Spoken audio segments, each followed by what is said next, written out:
Empire.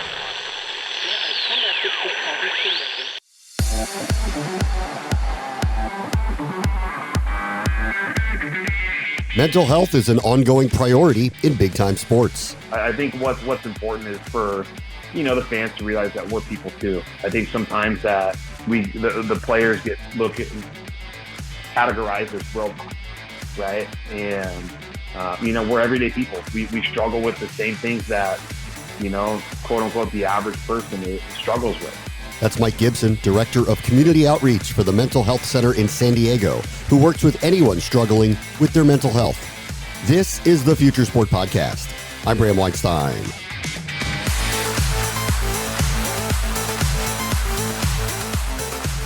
A few weeks back, the sports world stopped when Bills safety Damar Hamlin suffered a heart attack on the field during a Monday Night Football game.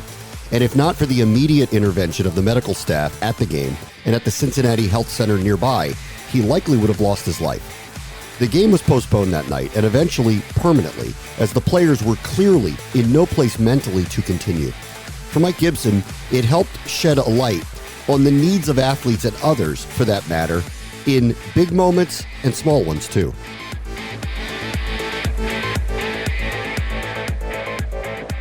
Our guest this week is Mike Gibson. He's the Director of Community Outreach for the Mental Health Center of San Diego. He's also a former NFL player. We're going to talk about some technology in the space of mental health for high-level athletes of all ilk, and some interesting developments within the NFL, which has kind of prompted this conversation. Hi, Mike. How are you? I'm doing well. Thank you very much for having me. Take time.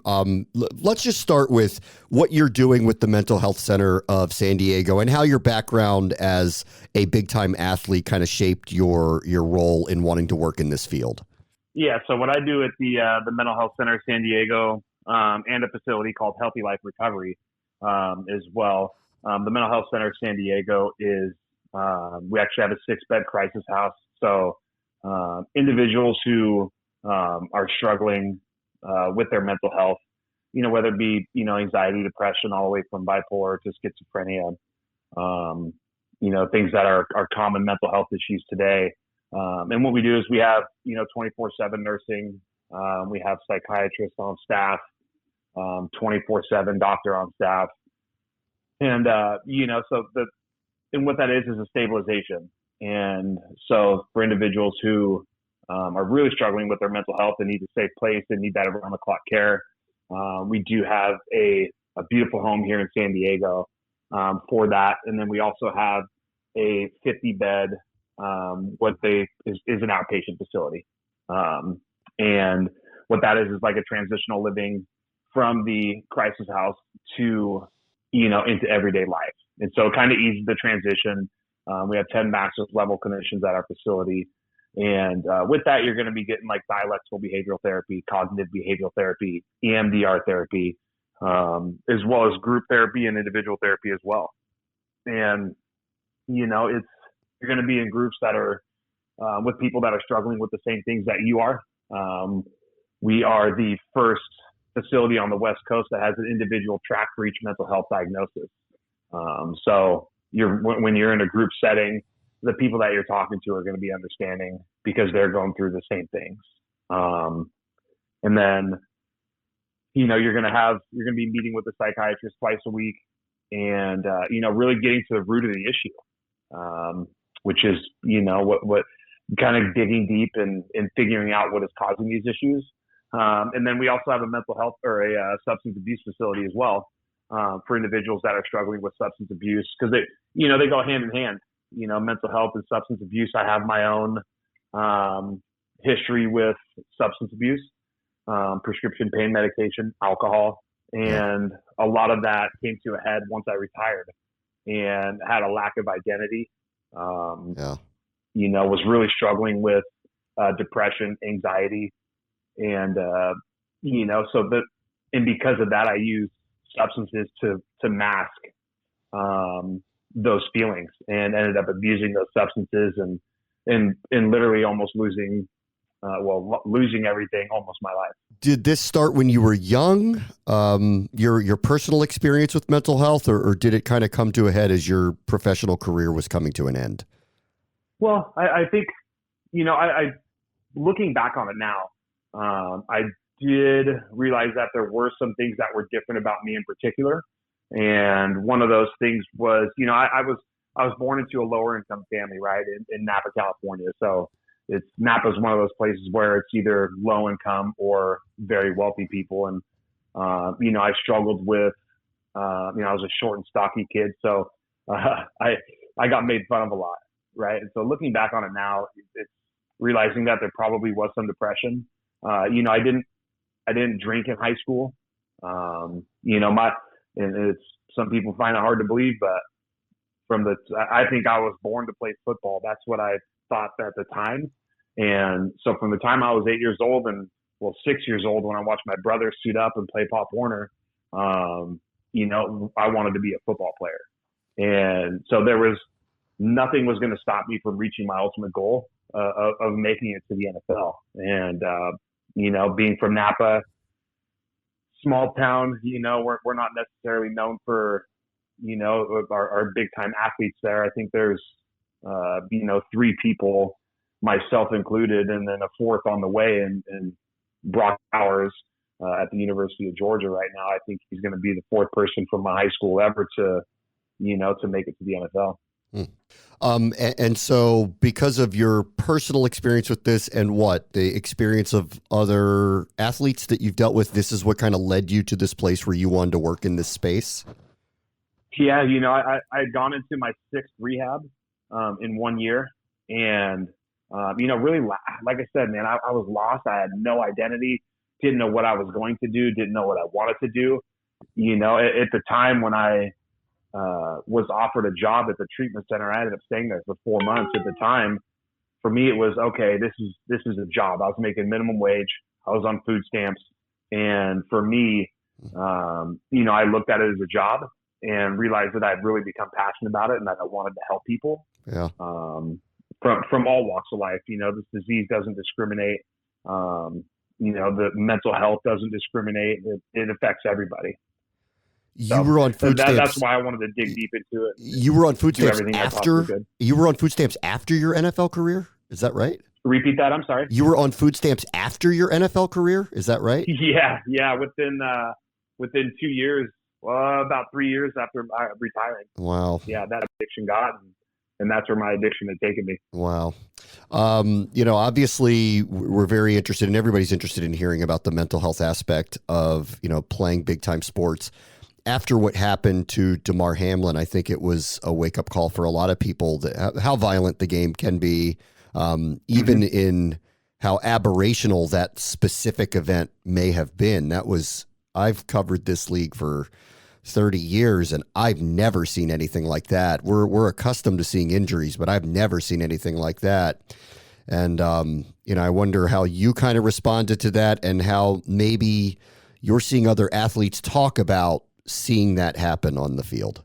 When I initially had seen it, it seems like, unfortunately, every weekend we see situations where we have head injuries and, individuals are on the ground for, they can be on the ground for a short amount of time or a long amount of time. That, we just saw it the other day on the Monday night game where an individual was carted off the field, right? Like that to me seems to be, almost a weekly occurrence, unfortunately. And I figured with people getting bigger, faster, stronger, like it's a situation where it was bound to happen at some point. Maybe I didn't think that something like that was going to happen that way, but my initial reaction, was thinking, oh, it wasn't a big hit. Maybe it's just, a typical head injury. And so now looking back at it, once they started, the resuscitation, it's scary. It truly is scary.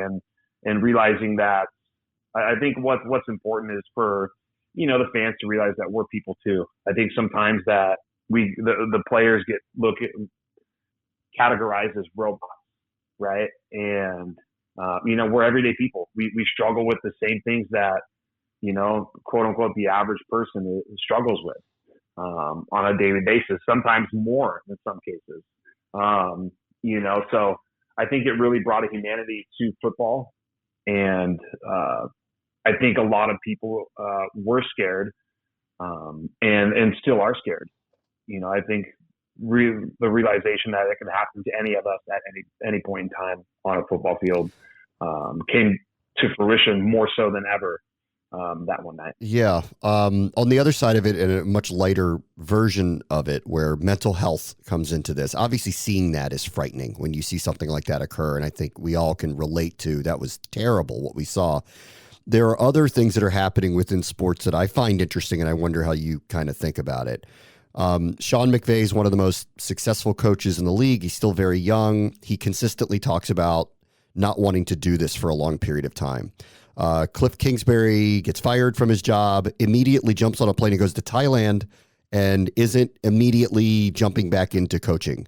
Aaron Rodgers says year after year, I need time to mentally think about whether I want to do this again. And granted, he's had a great long Hall of Fame career, but it's consistent that every year at this time, he needs to think about his emotional well-being, and people sometimes make fun of it and sometimes seem to understand it. I wonder how you're kind of viewing modern athletes, modern coaches with the rigors of the NFL or any professional sports league as they kind of think about emotionally how they're going to handle getting through it. I don't think it's interesting. I have a conversation with people about why I ended up leaving the league, and it wasn't due to lack of ability. It wasn't due to my addiction. It wasn't due to my mental health. It's the stress of the league. It's Aaron Rodgers is the top 1% of his team, right? Like, he's the one making a lot of money, guaranteed money. Now, I viewed myself always as the 51st, 52nd, 53rd guy on the roster. And, of the 6 years, my salary was only guaranteed twice. And realizing that you can get cut every weekend and not get a paycheck is stressful. Messing up one play can alter the course of your career, right? The kicker for the Cowboys, right? He just missed 3 field goals, and if he's not a vested veteran and gets cut, then he doesn't make any more money. That's our livelihood.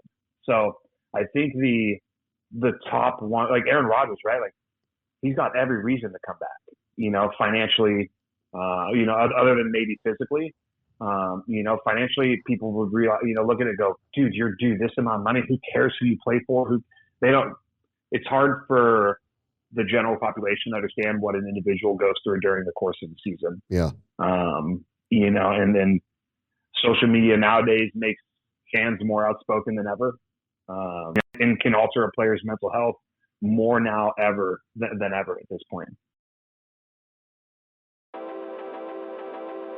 This episode is brought to you by Chalk and Dog, which brings together the vast experience and expertise of 2 of the brightest agencies in media, sports, wagering, and gaming. With deep roots in the UK and the US, the agency offers expert guidance in everything from market entry to market expansion for startups as well as established global brands, powered by best-in-class communication and creative experts. Chalk and Dog has vast international experience and delivers results-oriented, tailor-made solutions for B2B and B2C organizations. I wanted to ask you about that. Obviously, the physical strife is something that very few people will understand unless they went through it.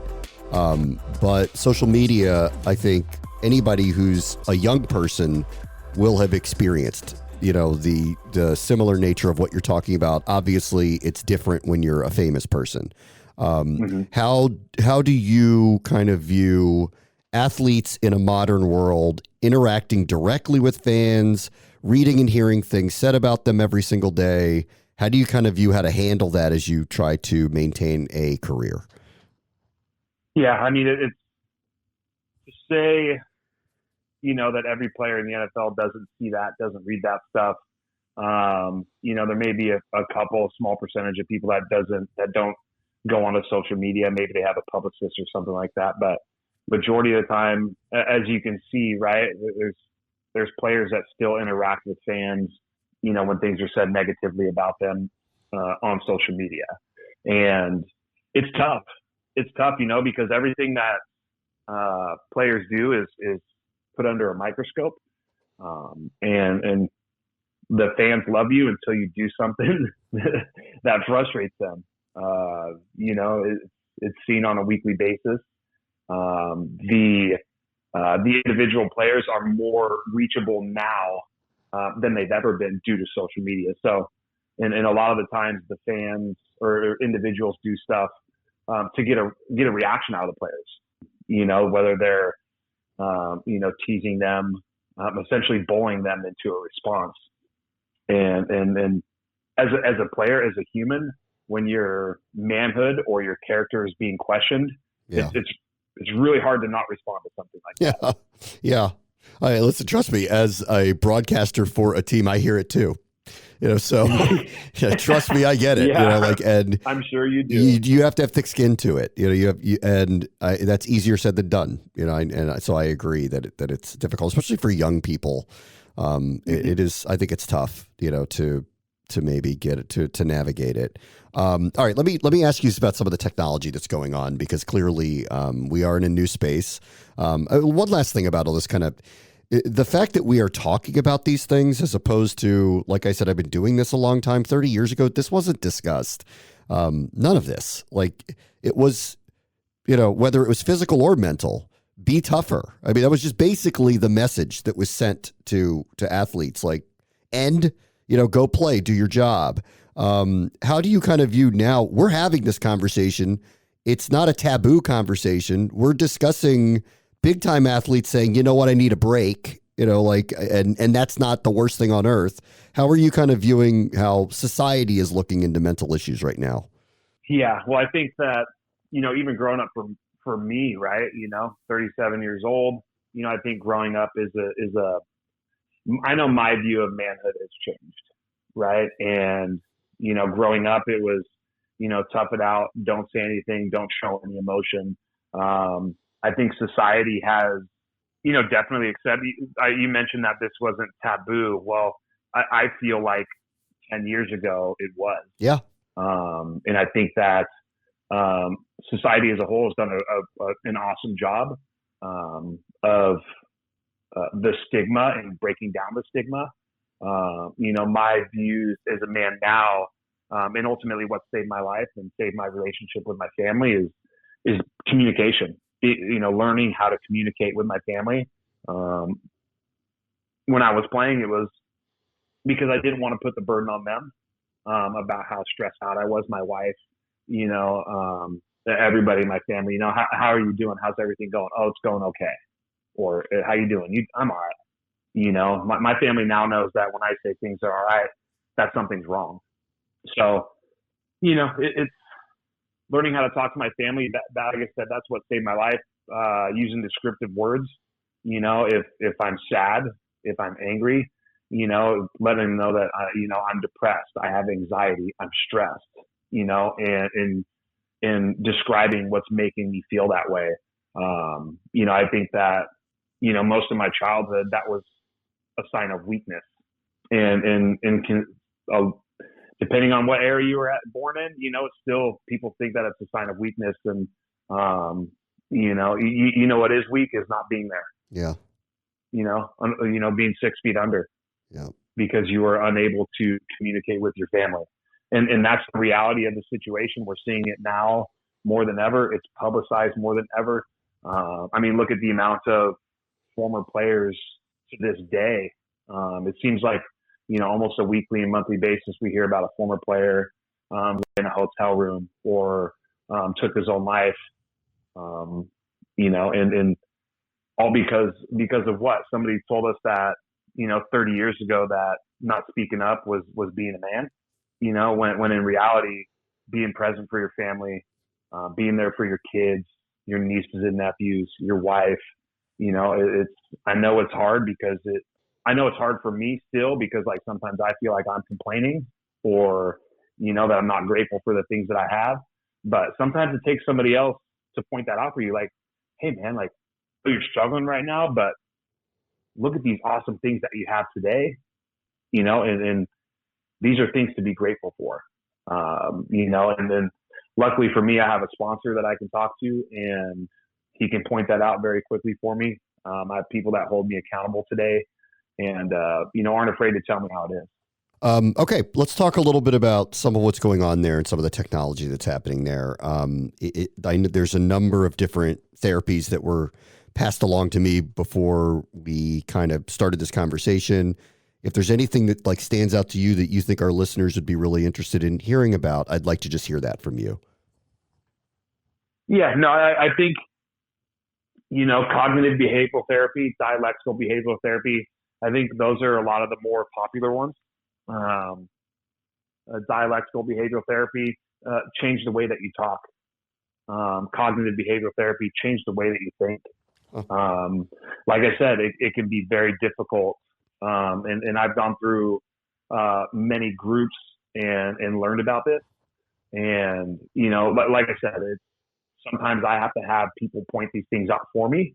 I think what my main thing my sponsor told me was have a list of 5 people, and 5 people that have your best interest at heart, are going to be there to pick up the phone and be there to talk to you. And the reason why I have 5 people is because if person number 1 doesn't pick up the phone, then I have number 2. And I call those people and let them know, hey, my mother-in-law is one of them. Hey, Lene, I put you as my top 5. If I send you a text with 911, or if I call you, please just pick up the phone. And the reason why I do that is because I'm struggling, and I just need advice or I need help. And I think it's important because it takes somebody else sometimes to change the way that you think. For me, right? Like I had a bad CPA from when I was playing, and I've had my wages garnished a few times in the last 5.5 years. And, it's when the government comes to take your money, you can get a little frustrated. And, I want to get mad at the world. I want to get mad at everything. And the main thing in that is changing the way, hey, at least I have a good job. I have, the financial means to be able to pay that back, right? Instead of getting mad at the world, getting frustrated, right? So change the way you think. Look at the things that you have and be grateful for them. A car breaks down, but you can afford to fix it, right? Like, sure, it sucks. It's frustrating, but at least you have the opportunity to pay for that due to a good job, due to, and those are things I have to, tell myself on a frequent basis. Certain situations that come up, look at the things that I'm grateful for.